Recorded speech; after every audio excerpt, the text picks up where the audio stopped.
আসসালামু আলাইকুম। আজকে আমরা ডিম পোচ করব ছাদের উপরে। অনেক গরম পড়েছে, তো অনেক ভিডিওতে দেখেছি আমরা ছাদের উপরে ডিম পোচ করে। তো আমরা এখন দেখব ছাদের উপরে ডিম পোচ করব। তো পাইপ্যানটা সূর্যের তাপ বরাবর বসিয়ে দিয়ে এসেছি। তো আমরা একটু খুশি, সবাই মিলে যেখানে ছায়া ওখানে বসেছি আর পাইপ্যানটা রেখে। আমার খালাতো ভাই তেল আর পানি নিয়ে উঠতেছে, ও খুব খুশি। আজকে ছাদের উপরে ডিম পোচ করব, দেখব হয় নাকি হয় না। অনেক গরম এখানে। এবার তেলটা ঢেলে দিয়েছি, তেলটা আর পাইপ্যানটা অনেকটাই গরম হয়ে গিয়েছে।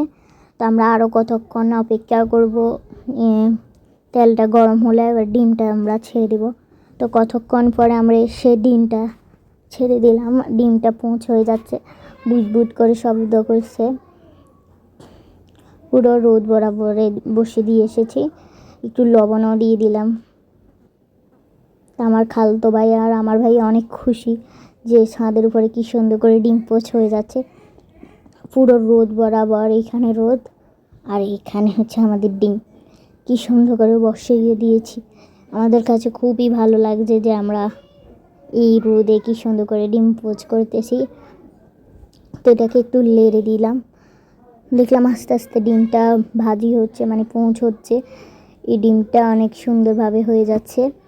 ছাদের উপর আরও মানুষ ছিল, তারা আমাদের এই ফাজিলগিরিটা দেখতেছে।